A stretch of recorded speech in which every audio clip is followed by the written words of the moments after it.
New Thought Media Network.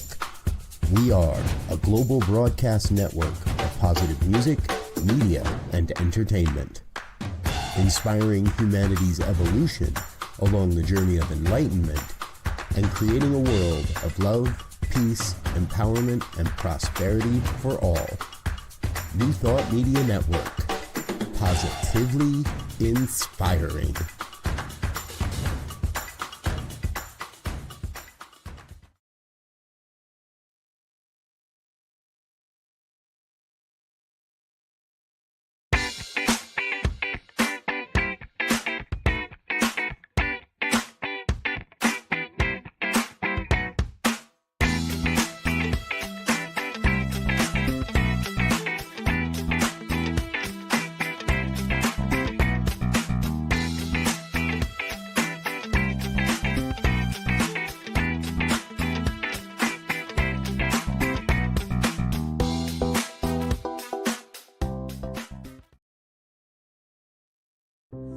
What if you had a place to return to every day for peace, clarity, and connection? The New Thought Ministry of Prayer offers live morning and evening prayer, along with a growing library you can access anytime. This is a space for reflection, renewal, and real spiritual practice, rooted in the understanding that something greater is already alive within you. You are welcome here. Join us live or watch anytime. The New Thought Ministry of Prayer, part of the New Thought Media Network. Come, take a moment for what matters most.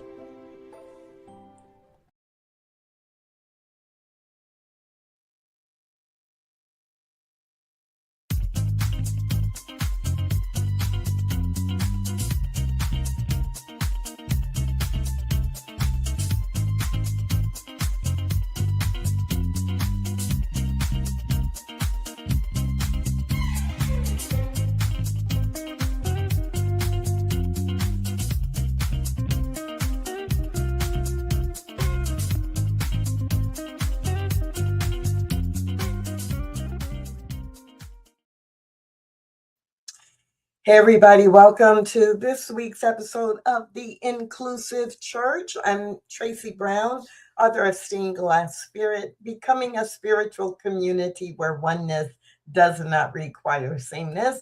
And every week on Tuesday at noon Mountain Time, we come together and just kind of think about, talk about, reflect upon what we can be doing to ensure that we are inclusive of many different kinds of people in our spiritual communities, in our churches.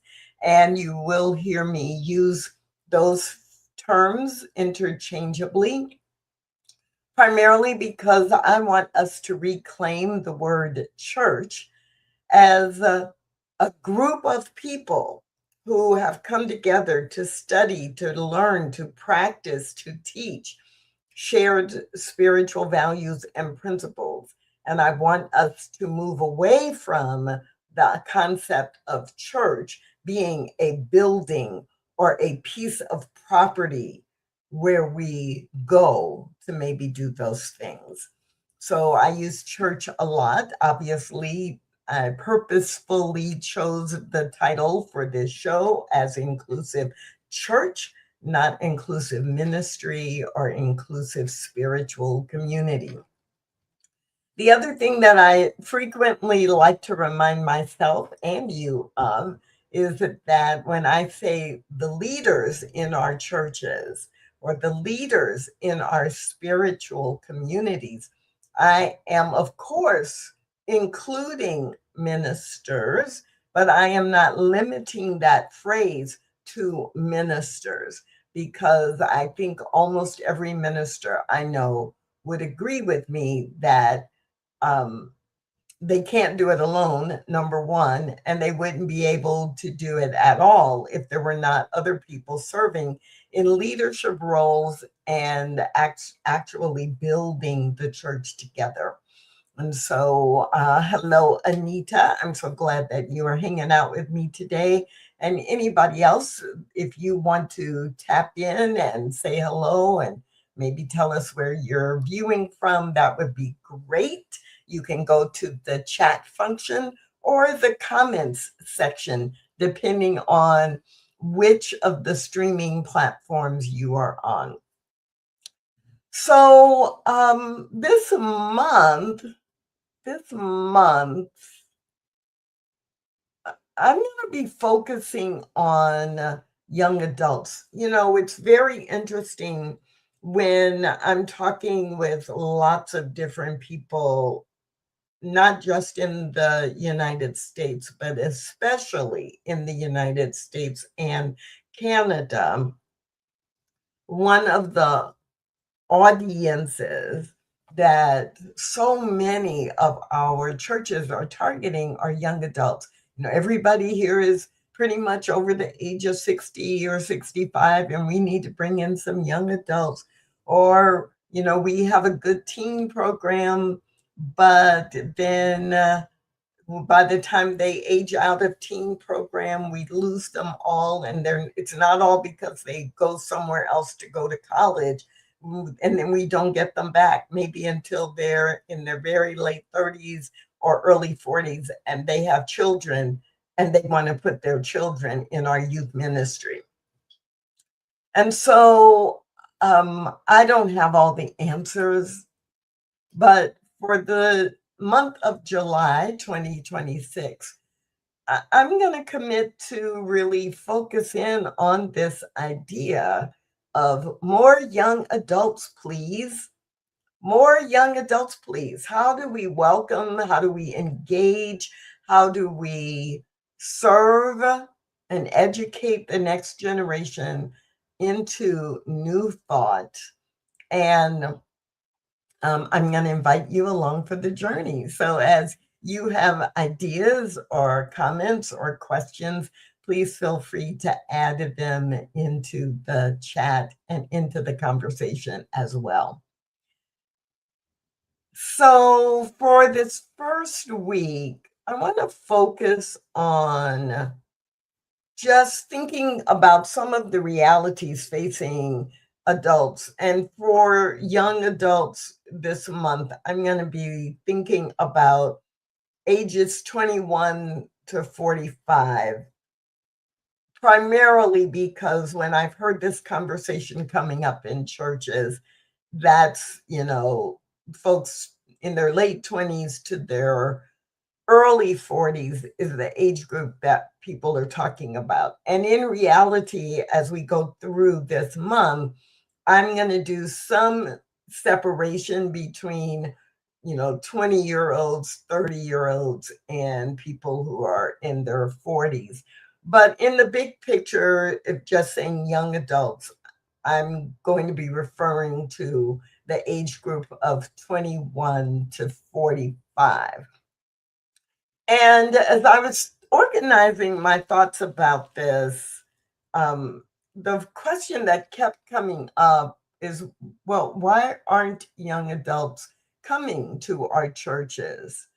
And also a little bit of why I think it's true that our young adults do need or still need what we teach in New Thought.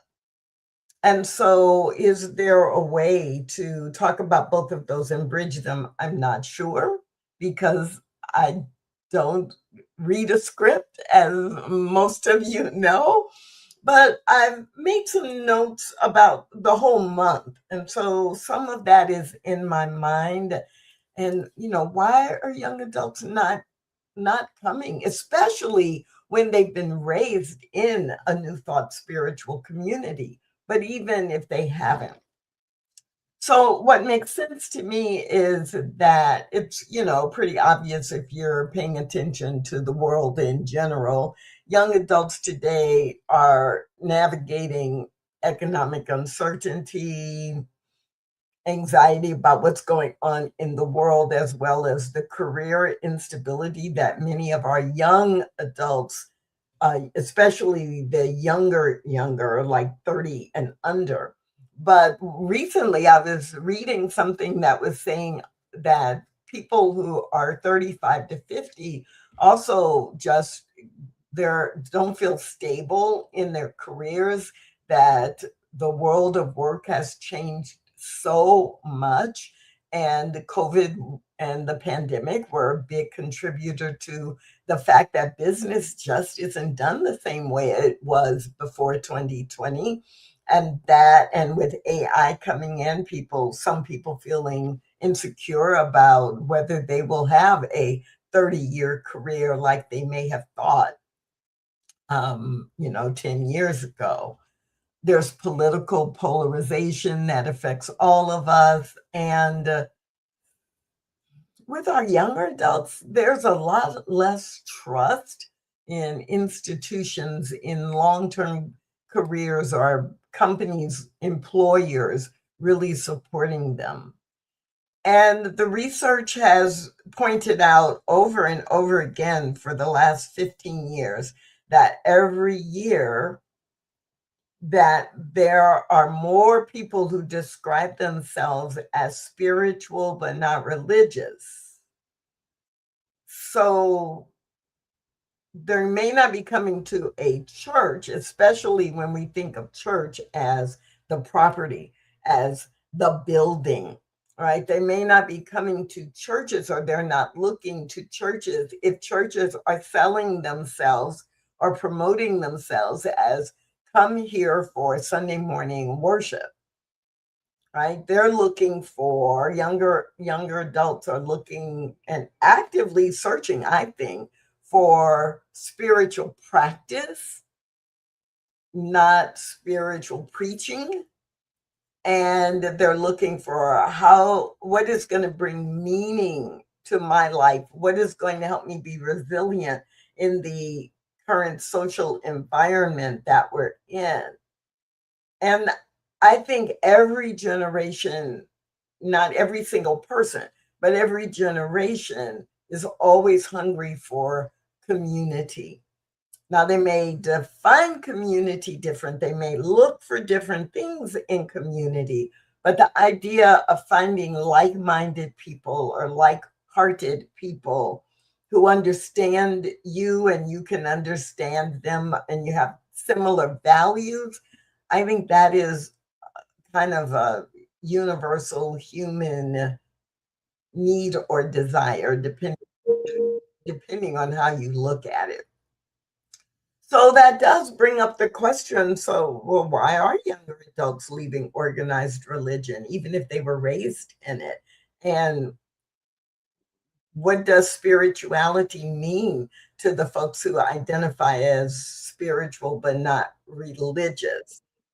And are there ways that we really in New Thought are already speaking their language without realizing it, or we're speaking to the need, but we're not using the right language in order to make it clear that we have something to offer?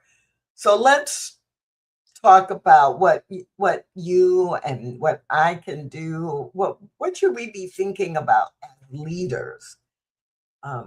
One of the big mistakes I think that we make as leaders is we just assume, oh, if we want to reach a younger demographic, we just need better marketing. We just need to let them know we're here, and we need to find out what the buzzwords are and what the hot phrases are and drop them in. And just better marketing. And maybe we'll throw in some images of people who are appear to be in their late 20s or early 30s, like we know what that looks like.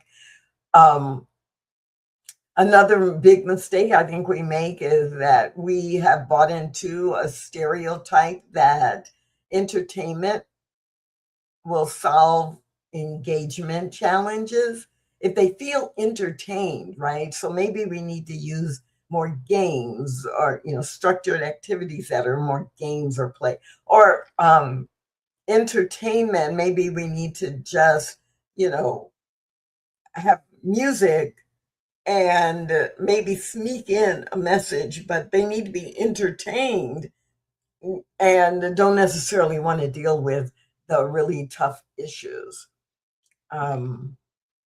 One of the mistakes that I've heard a lot of people make I've heard them talk about, and in my mind, I think it's a mistake. I should say it that way. I think it's a big mistake when the conversation, I'm asking your church, why is it that you want young adults? Why is it that you want to go after this aspect of the market?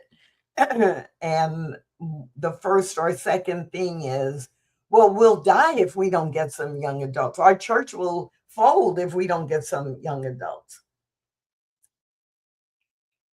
So that mindset of we're going to preserve our church no matter what, and what it takes is bringing in some young adults, is very different from we have a spiritual message, or we have spiritual practices that serve people of all age groups. And we want to make sure young adults are able to transform their lives or live their best lives because they understand how to use spiritual practice to do that, right? The focus is on what are the benefits to the young adults versus we don't want our church to die. I know we have to change in order to keep our church alive.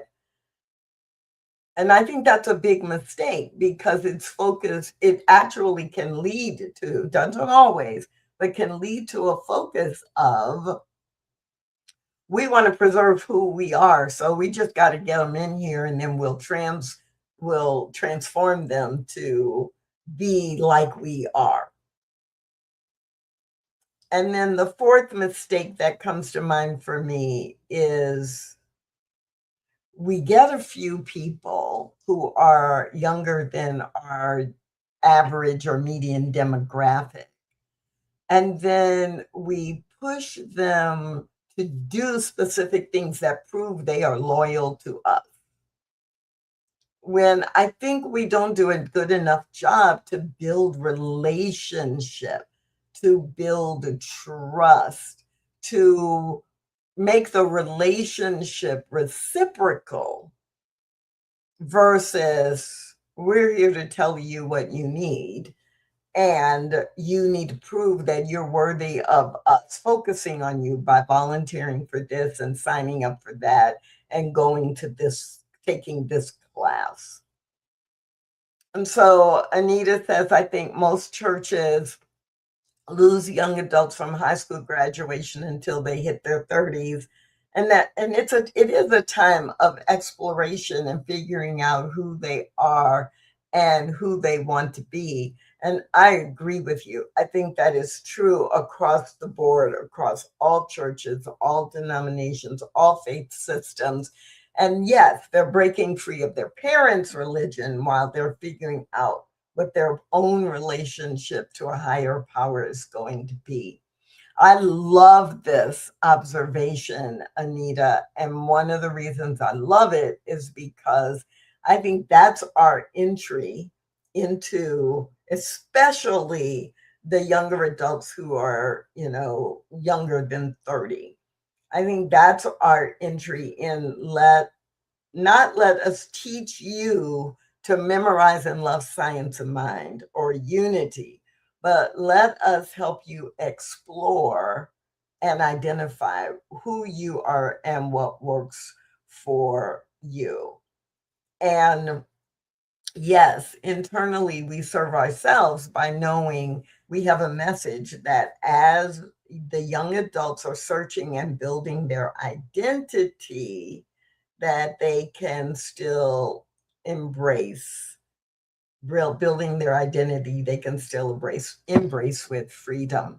And New Thought is especially primed for this because of the limited amount of dogma and the focus on individual responsibility for what you create as well as what you contribute into the collective.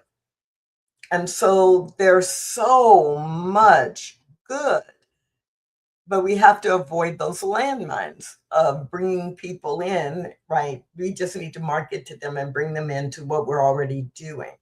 So we have an opportunity, I believe, in New Thought We have an opportunity because we have a practical philosophy for everyday living, and we have the practices and the support that encourages people of any and every age to explore. So,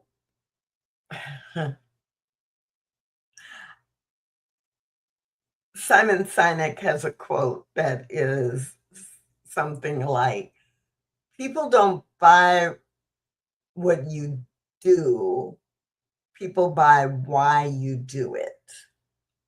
So I'm not, I always kind of, I think about it and I was like, well, no, they buy what you do.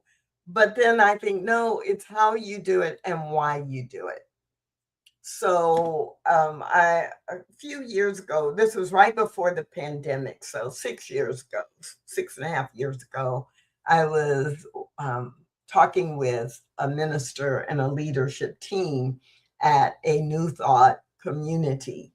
And they were beginning to put together a strategy for increasing the young adults at their church. And one of the best ideas that they had was let's find some younger people, and let's have them come in, and we'll ask them if they were going to design a program, what would they include and how would they market it. And it wasn't a bad idea. In fact, it was a great idea.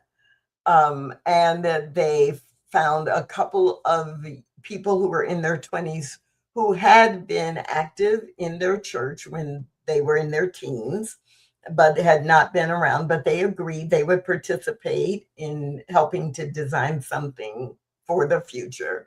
So I had a couple of people who were in their 20s who had been a part of that specific community.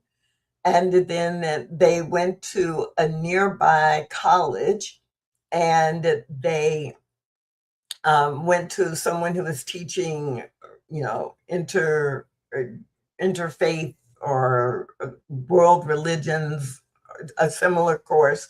And they asked that professor to invite students in his classes, and they got 3 students who had been studying many different religious systems, and asked them to participate in creating this. And they had a couple of people who were from the same college that were studying marketing.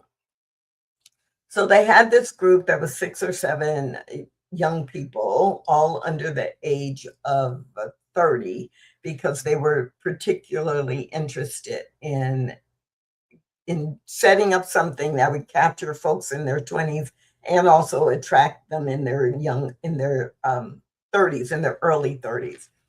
And so the idea was really good, but in conjunction with what Simon Sinek says, people don't buy what you do, they buy why you do it.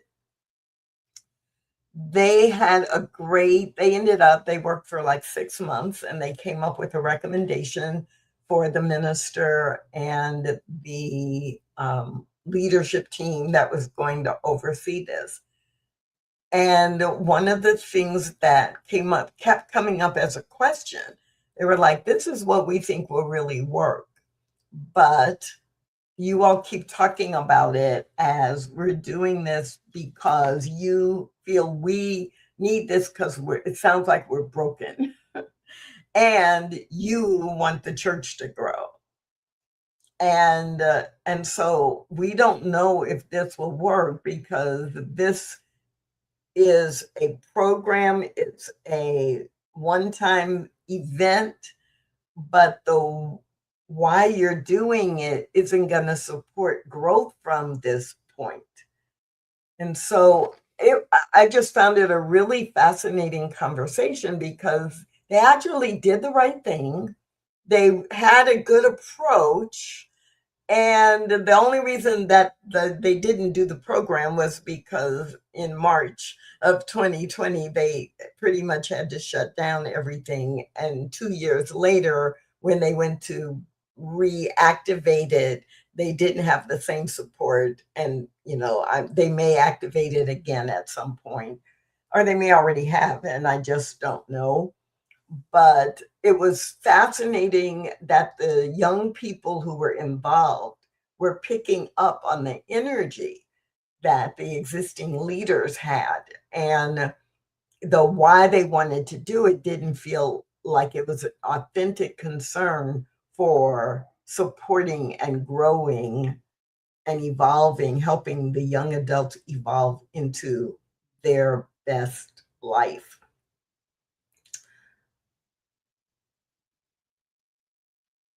And so it just makes me stop and think for a minute about how important it is for us to not just do activity, but to be really clear about why we're doing it and to be able to live in alignment with that why.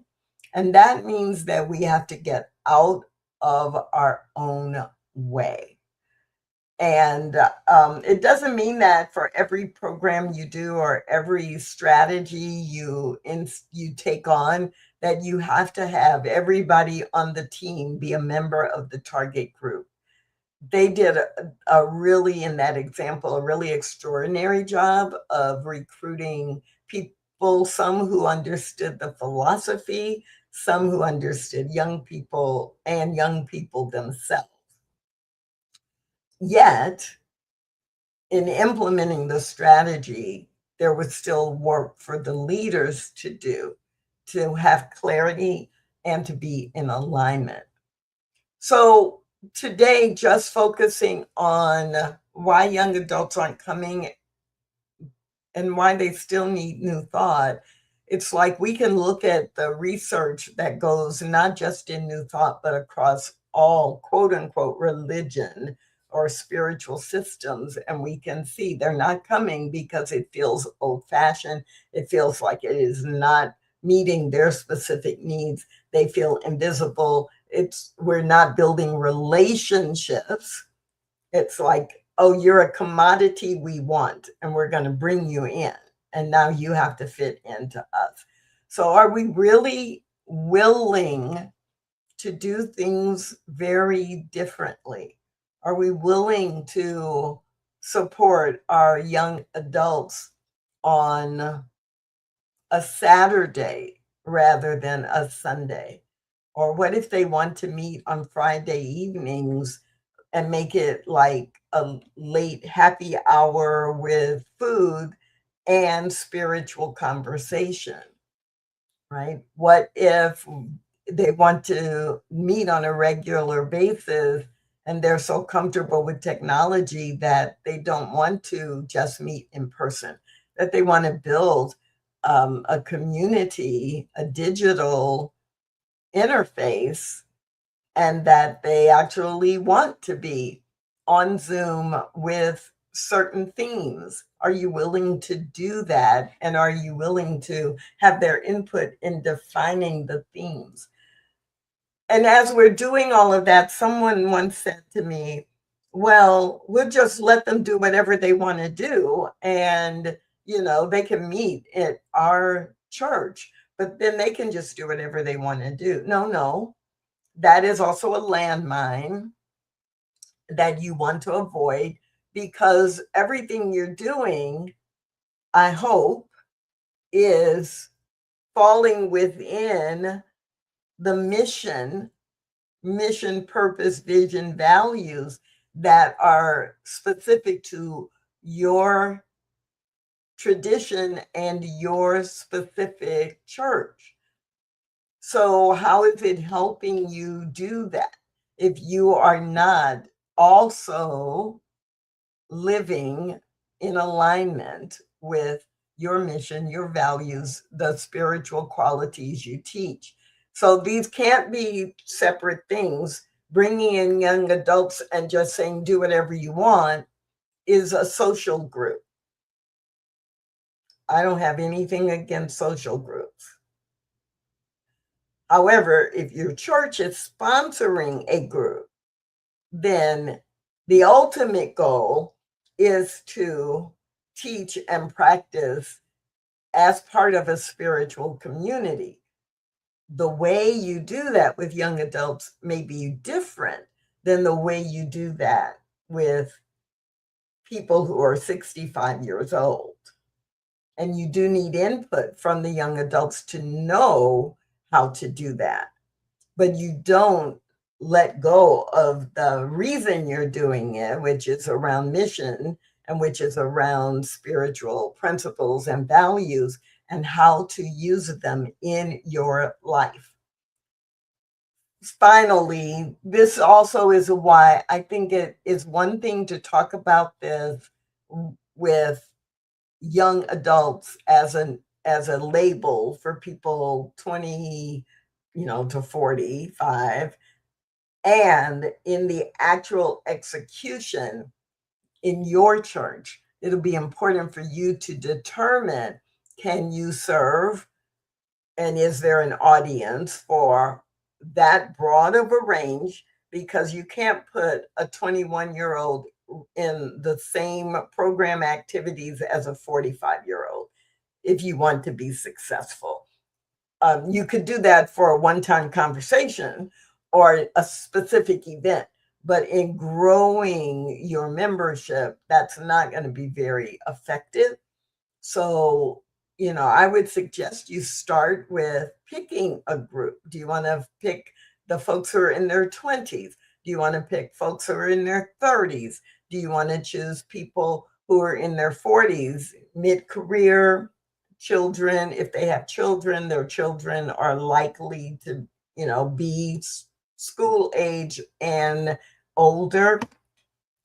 And so you do want to narrow, but you want to narrow based on either what you know is available to you or some specific interest you have in your specific church. Over the next few weeks, I'm going to dive more and more into this idea of, we want more young adults, please. And how can we, in our mindset, as well as in our words and our actions, do a better job of welcoming the next generation into New Thought, not only as people who come on Sunday morning and sit in our service, but as an integrated part of our programming, an integrated part of what we do throughout the week, an integrated part of the programs and services we offer, an integrated part of the conversations that we have. And I'm going to end the way that I started. I know a lot of the right questions to ask. I don't think that I have all the answers that apply to everyone, but I do know that this is such an important topic for so many of our churches, that asking the right questions and exploring the different possibilities, that all of that is really important. And we can start the practice right here on the Inclusive Church during the month of July 2026. So join me again next Tuesday and each Tuesday in July. And this is what we'll be thinking about and talking about. More young adults, please.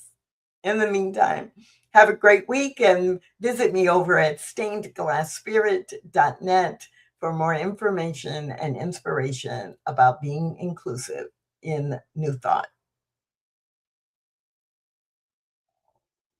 Thanks for watching The Inclusive Church with Tracy Brown. Join us again next week at 12 noon Mountain Time.